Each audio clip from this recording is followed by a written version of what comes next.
Continuing our study in Tractate Yoma, carrying on the light of Yom Kippur into the year. Now, the thought came to me that, doing the Daf Yomi is a regimen and a discipline in and of itself, and taking on a new Daf a day with Yoma has been, and together with work, with the time and everything, it seemed a bit challenging to fit it all in. So the thought came to me this morning that it would be a good idea to continue with Yoma, but it doesn't have to be a daf. Who says it has to be a daf a day?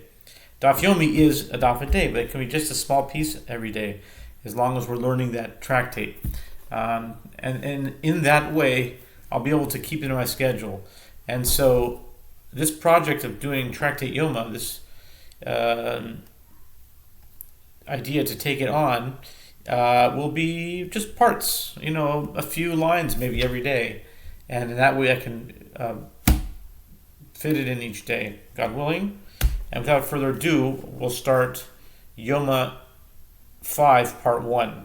Yoma Daf Hey, Part 1.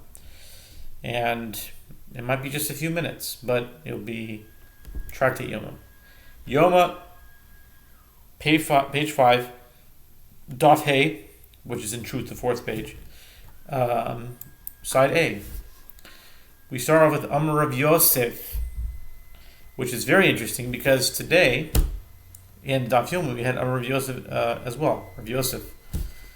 Although he is fairly common in the Talmud, but still, he's not on every page. And so when they match up, it's kind of a nice thing. At any rate, Amar Rav Yosef, Smicha Ika Beinayhu. I like this. Now we can go slower and say each word. We don't have to fly it so fast. Okay, nice. Smicha Ika Beinayhu. Rav Yosef said the practical difference between them relates to the question of placing hands on the head of an animal brought as an offering. Smicha, this is known as smicha, when one places his, maybe or her, let's just say his for now, his hands on the animal. I think a woman can bring a korban. Anyway, placing the hands on a korban ikvinayim. Leman de amar kol hakasu behen me'akev behen smicha me'akva. Leman de amar davar she'ein me'akev l'doros ein me'akev behen smicha lo me'akva. So Rav Yosef said the practical difference is placing the hands on the head of an animal.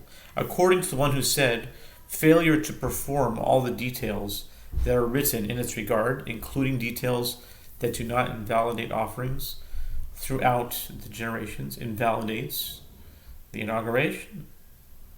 Failure to perform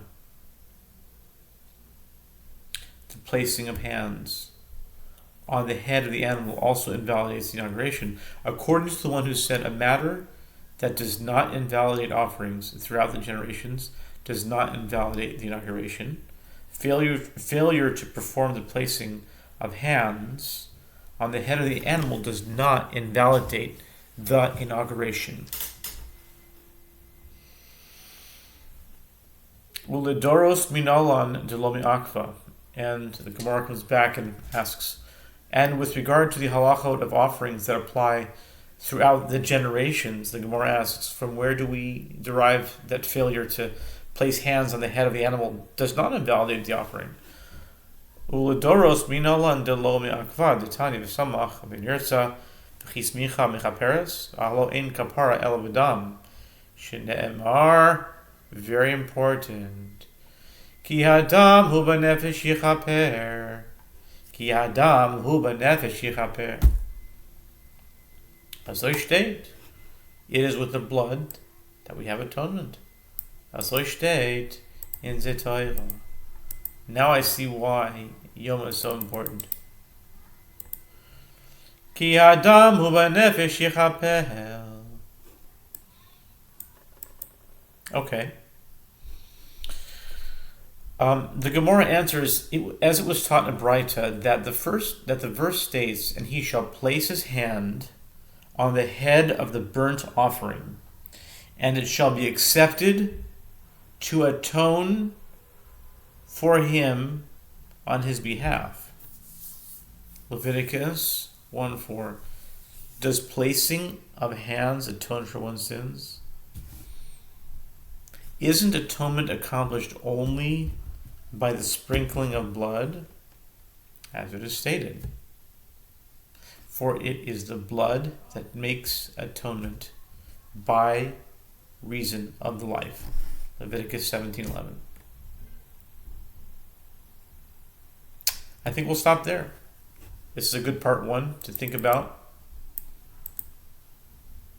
Yeah.